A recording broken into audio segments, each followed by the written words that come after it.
그곳은 조선 군주의 꿈이 서린 성이었다.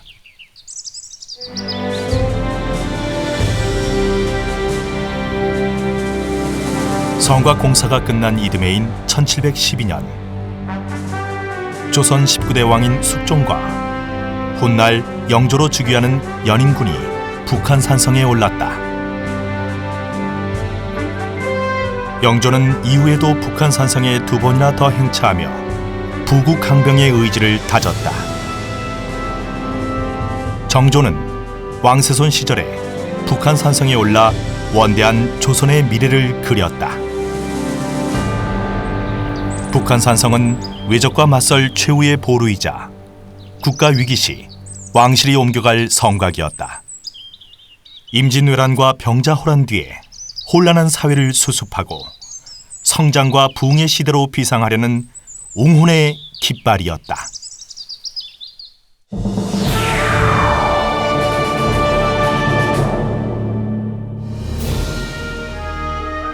경기도 고양시와 서울 북부의 경계 지역에 위치한 북한산. 거칠면서도 부드럽고 험준하면서도 수려한 수십 개의 봉우리와 계곡이 이어진다. 18세기 초, 이 북한산의 여러 능선과 고를 따라 산성을 쌓았다.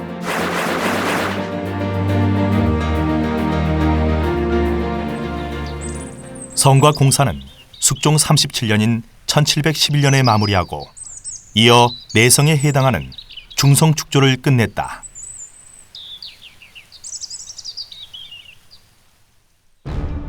성곽 둘레는 모두 12.7km, 산성의 총 면적은 약 620만 제곱미터에 달하는데 성 내부 전체와 성벽의 절반 이상이 경기도 고양시에 속해 있다. 북한산성은 북한산의 지형을 활용한 지혜의 산물이다. 지형에 따라 성벽 높이를 달리했는데 낮은 지역과 방어 요충지대에는 성벽을 높이 쌓았다. 지세가 높고 험하면 성벽을 낮추었고 능선 정상부에는 방어용 담장인 성곽희만 쌓은 곳도 있다. 험준한 암벽이나 능선을 성벽으로 삼기도 했다. 다양한 크기의 돌을 짜맞춘 듯이 쌓아올려 성벽을 조성했다. 성곽은 한층 견고해졌으며 방어시설은 더욱 탄탄해졌다. 안정된 경제력을 바탕으로 조선 사회의 비전과 축적된 기술력이 결합돼 북한 산성 축성이 이루어진 것이다.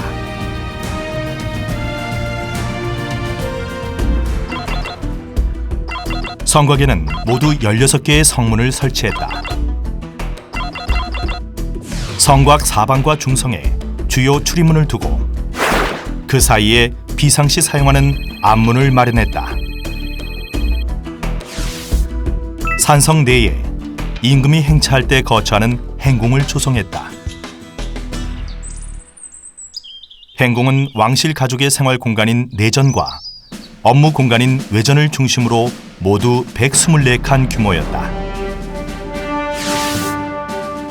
군사시설도 마련했는데 중앙 군영의 주둔지인 유영을 3곳에 설치했다.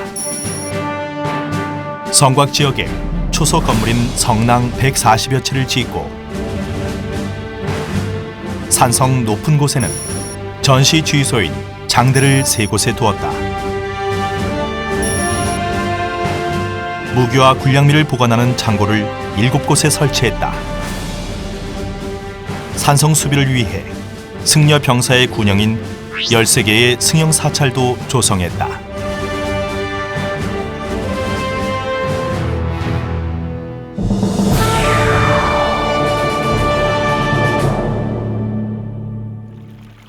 북한산 골짜기마다 계곡이 넘쳐난다. 꽃과 나무, 거기에 무생명을 품었다. 그 숲에 안긴 북한 산성은 이제 우리 시대의 문화유산이 되었다. 지난 시대를 증언하는 성곽은 오늘 이 시대를 돌아보게 하는 역사의 이정표로 살아난다.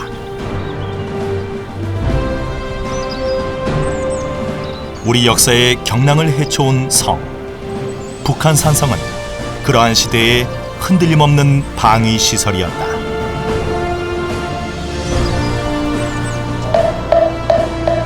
산성 사찰은 귀중한 문화재를 보존하고 오늘도 구도의 문을 열어두었다.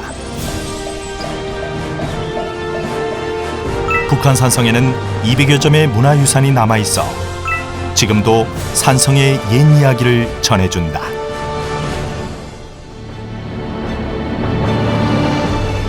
한때 북한산은 새로운 나라를 연 약속과 희망의 산이었다. 나라를 지켜주는 버팀목이었고 믿음과 성찰의 숲이기도 했다. 삶의 언덕이었고 풍리의 숲도 무성했다. 그곳 북한산과 함께 영원할 성.